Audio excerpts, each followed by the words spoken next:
Hello, you guys. Welcome back to my channel. Hi, my name is Erin, and today we're going to be doing a combo makeup and movie review, which we're going to be doing the movie The Shining by Stephen King.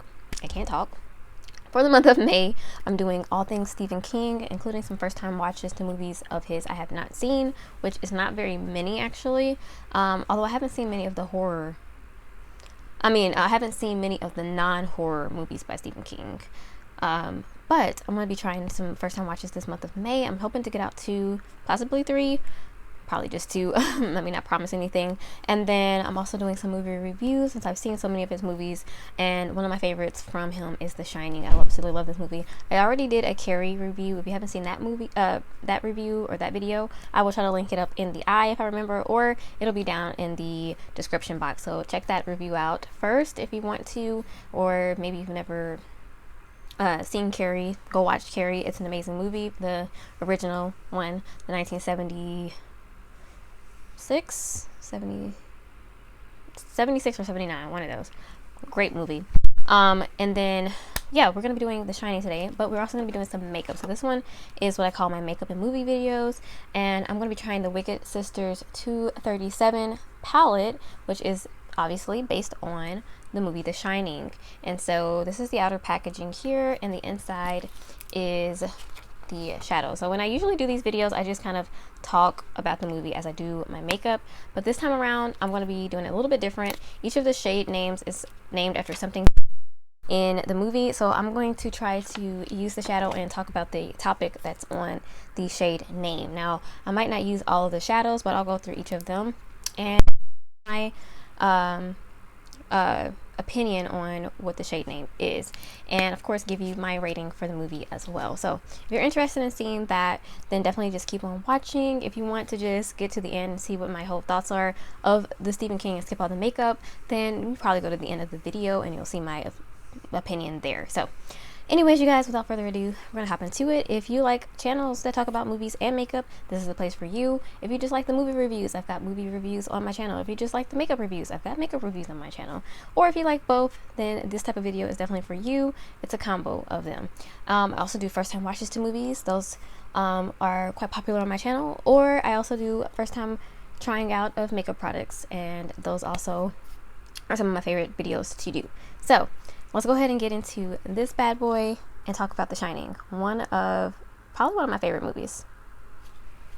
All right, you guys, we're gonna hop right into the eye look. I'm also gonna be trying out some new brushes. These are from the Sigma Pract line that they have. I think these are supposed to be more affordable, which is great for me, and I'm just trying out the brand, but they're still like supposed to be their same great quality. And I also got one of their kabuki brushes. This is from their original line, a bit more expensive, quite expensive, you know, pricey brushes, but apparently these are very good. So I'm trying this brand out for the first time. I want to get some more brushes in my collection and try out different, you know, brush companies and brushes sets, and just see what quality I love the best. So yeah, I'm gonna hop into this. The Shining, first of all, came out in 1980.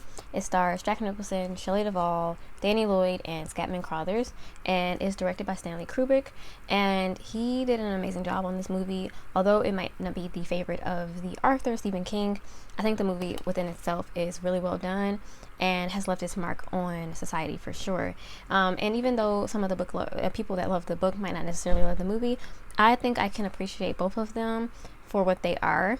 Love the book and as well as the movie, but we're not going to be talking about the book in here today, which really enough, I feel like I've read the book, but sometimes I read so much, sometimes I forget like what I've read, but I'm pretty sure, I'm almost 100% positive because I know the story, how it differs. So, but anyways, we're not going to be talking about the book today. We're talking about the movie and all the things that go into it. So we're going to get right into this look. I think I'm going to start with this shadow right here called Dull Boy, just to be sort of like a transition shade, and I'm going to be taking it on this brush, the Pract Large Blend brush by Sigma, and just putting that all over. It's a fluffy blending, large blending brush.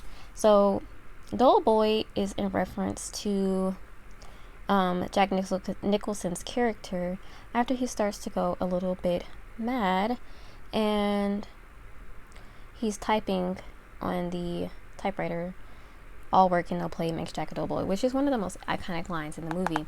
This movie in reality is one that has definitely left its impact on, I think, the horror genre and the psychological horror horror subgenre. It's definitely made its mark on the psychological horror subgenre because it's one that I'm sure has influenced, and I've seen that it has influenced many different horror movies, including the directing style as well. Within the movie, we have these characters, Jack Nicholson, who is taking his family, Jack Nicholson's character, who's taking his family up to this hotel for the sorry, I got distracted. That shadow went on so smoothly. Up to this hotel for the winter to be the caretaker, and he gets cabin fever, and it's something about the hotel that causes this shift in people, especially people that shine. It wants to feed on them, and it uses the father in that way to get its victims, get its feed. So that's a great transition to talk about the hotel, which I'm gonna hop into this red shade here. And the hotel is really the true villain here in this movie, which I actually love. Yes, we have the father as the antagonist, who is his name Jack in the movie as well. Yeah. Is it? I think so. Yeah, so Jack Torrance is in the movie.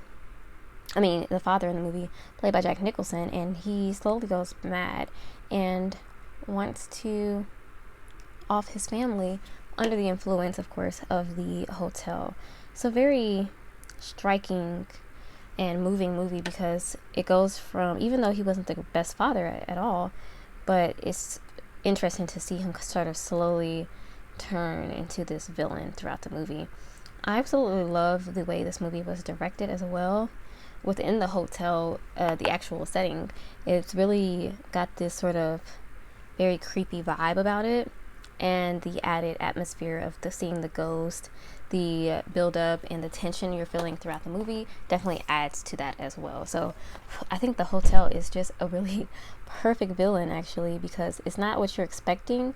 Usually we have a human or a ghost or something, and this is more of an inanimate object that is collecting the souls of other people, and they are all combining together to create this really great villain that feeds on people that have this shining, that has this specialness, telepathy sort of type of power, and it's really great, actually.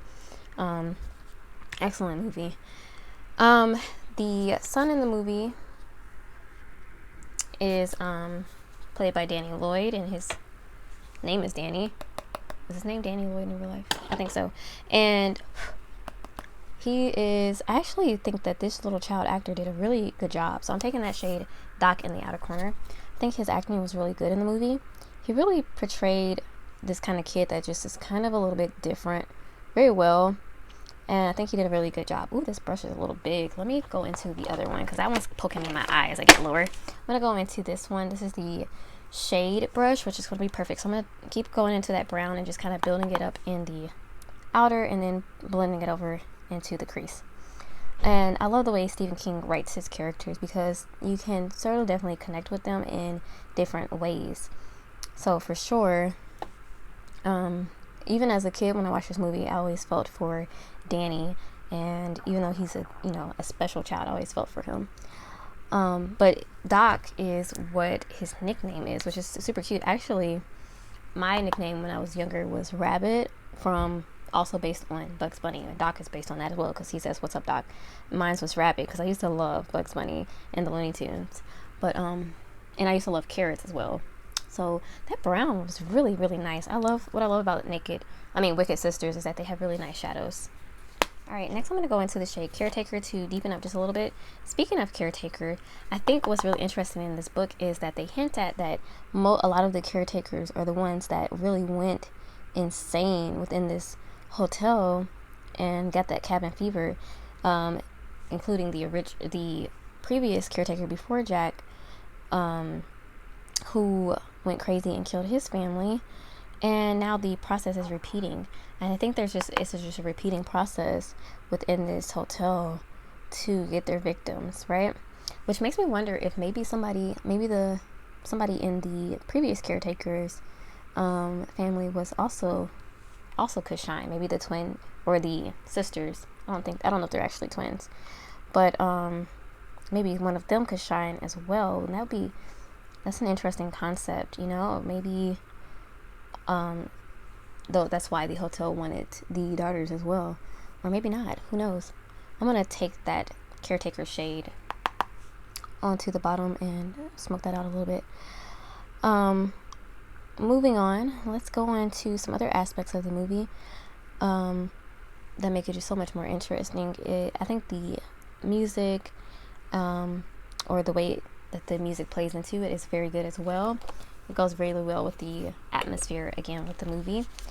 And it's very well done. It's very well placed. I mean, everything in this movie has a specific place, you know? Everything in the movie has a specific, what's the word? Reason behind it, for sure.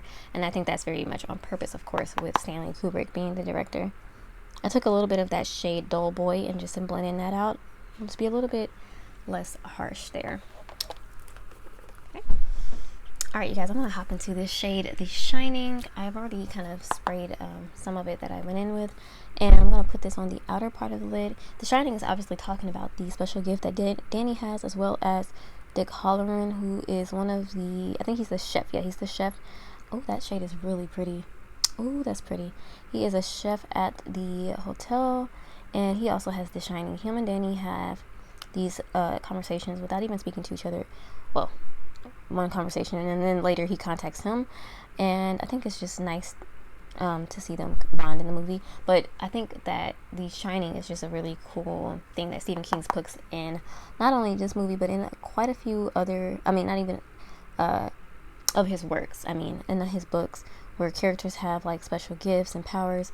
You know, it's even thought that Carrie has The Shining. I think that's pretty accurate to assume. I'm going to go into this shade 1921 as well, but and I'll talk about that next. That ending. But The Shining is just a really interesting gift that they have. The Shining is talking about that gift that they have, and it actually ends up helping Danny to survive. In the book, more so, even more, because Dick Halloran comes in and saves them, but in the movie, it helps him contact Dick and kind of, you know, but more than anything, it's Danny's smartness that helps him survive as well. But yeah, let's move on to the ending of the movie, which I think was quite interesting. I actually like the ending of this movie a lot.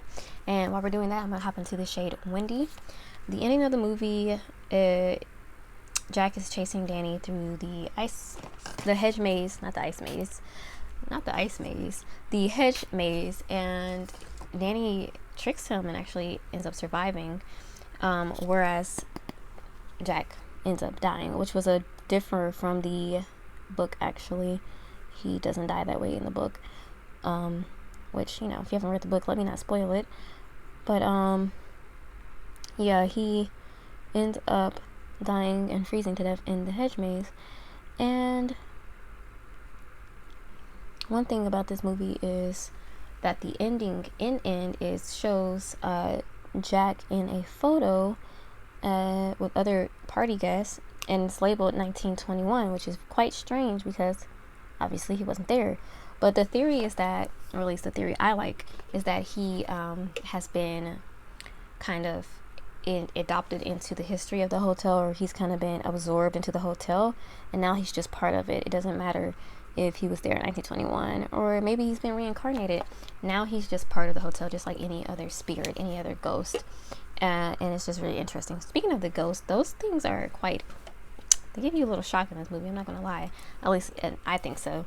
A really nice shock, so to say. But we just did Wendy. Let's talk a little bit about Wendy, because some people don't like her performance in this. I do. I like her performance in this. I don't think it's that bad. I know some people think she overdid it, but you have to understand also kind of the position she was in, being, you know, kind of a little bit tortured and not working in the best conditions as an actress. But I think her performance, she gave us something good. I think she gave us what looks like real fear, even if it is a bit over the top. I liked her in this movie. I thought she did fine with the movie. And I kind of like the Wendy character. I don't think it's a bad character like some people might think. All right, now I'm going to hop into the shade Twins. And I think Shelley Duvall, you know, it's kind of sad what happened to her as well. But digress. Now this shade Twins is like a bright green shade. I'm going to pop that in for a pop of color in the inner corner. See how that looks. I don't know if that's going to turn out. But the twins, I don't even know if they're supposed to really be twins, you guys. But in the movie, they're definitely kind of the scariest part. One of the scariest parts. Because that scene where they're in the hallway telling Danny, and when they first appear to him, you're just like, I know that they're not supposed to be there. I know that they're not supposed to be there. And when they come in the hallway and they say you want to play forever, that's just so creepy. Super scary. Okay, that's kind of pretty. I like that. And definitely goes with the vibe of the movie for sure, I think. And I really just enjoy them in the movie. I think they did. Whoever got them did a great job. But yeah, are they supposed to be twins? Really? Or are they just sisters? I thought I heard somewhere or read somewhere that they're not actually supposed to be twins. But whether they're twins or not, they're creepy. They're very creepy. Alright guys, I'm going to do this eye off camera and come back with my final thoughts on the palette, as well as give this movie a rating. Alright you guys, I'm coming back with this foundation brush that I want to try out. And I'm going to talk about the last shade in here, which I'm not going to use because I don't want to use a pressed glitter. It's called Red Rum. It's really pretty actually and shiny, but I just don't love pressed glitters. It's the only downside to this palette is that there is a pressed glitter in here. But it's not like I never, ever have used a pressed glitter. I just don't prefer them. It's just too messy. I'm afraid of them. I'm afraid it's going to get in my eye. So, but anyways, I'm going to go ahead and get into my foundation. And I'm going to use this brush, which I've never used before, and see if I like it. But the shade is called Red Rum, which is another part of the movie. That's one of my favorite sequences, actually, is when Danny is in the... he's definitely having like a little episode. And he keeps saying red rum, red rum. His mom is sleeping, which weird choice, honestly, to go to sleep after you just saw your husband try to, you know, hurt you, and you put him in the freezer. Well, I would be trying to find some way to get out of there, but maybe she thought he was safe, and that he was left in the freezer. Okay, sure. But he's up there saying red rum, red rum, red rum. He writes it on the door. And when she wakes up and sees him in this sort of panicky attack with this knife and all this, it's a shocking moment, actually. That's one of my favorite, like I said, one of my favorite little moments. And then she says red rum on the door, and then bam, Jack comes with the, ooh, that's a lot on my forehead. I shouldn't have put that much on my forehead. Comes with the, not hammer, Aaron, axe. Jesus on the cross. Okay. He comes with the axe and, is, you know, trying to kill them. And that's one of my favorite parts, though, because I love when she looks up the music cue and this the shock she sees when she sees the word murder up there. It's just, it's a great moment. So Red Rum is one of my favorite the Red Rum scene is definitely one of my favorite scenes in the movies. Okay, I like that foundation brush, and I really like how everything's coming together. I'm gonna put a little down on my neck, and then I'll be right back, guys. Alright you guys, here I am back with the final look. I really like this makeup look. I think it looks really pretty. I finished off with some lip bar mascara, which I love. Check out the lip bar if you've never done so. And some Fenty cream lip gloss in the shade Honey Waffles. Cute little cream lipstick with more pigment, similar to their gloss bombs, but a different formula.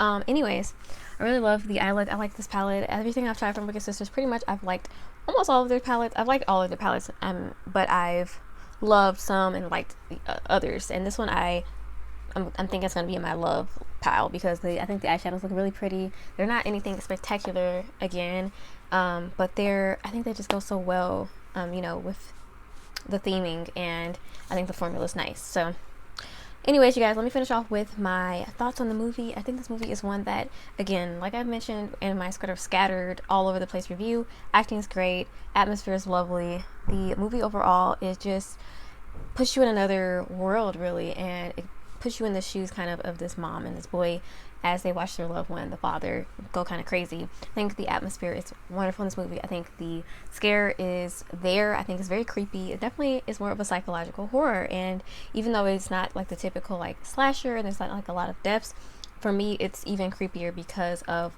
the thought of someone you love, someone in your family going crazy, even if they were not the best person, them wanting to kill you that's a whole nother level, right? So I just love this movie. I think it's really great. I love Jack Nicholson, period. I just think he's wonderful. Everything he's in that I've seen, I've loved. He's amazing. He's actually pretty funny as well too.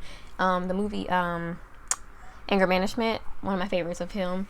And I just love it, you guys. Oh, I forgot my earrings. Let me pop my earrings in. So yeah, I think the movie is amazing. It's one of my favorite horror movies, honestly. And I definitely do get where people are coming from, that it's not a complete true representation of the book. But I think within itself, the movie is really, really fun and really, really good. And so if I were to give this movie a rating, I would definitely give it an A+. I just think it's good filmmaking. It's definitely just, it's amazing. It would definitely make it into my top 100 movies, and for sure will be in my top horror movies as well, for sure. And I think it's just really, really good. So thank you guys so much for watching this. Hopefully you got something out of this. Yeah, this pretty much was a bit of a chaotic review, but I think I had fun filming it and doing the eye look and talking about one of my favorite movies at the same time. So if you like this video, definitely give it a thumbs up. Subscribe below if you're not already subscribed and you keep coming back. Definitely hit the subscribe button. I would love to see you here on my channel, join the family, and definitely don't want you to miss any more great content coming out in the month of April, and so, you know, for the rest of the year. So yeah, I will show you guys out in the next video. Stay safe. Adios.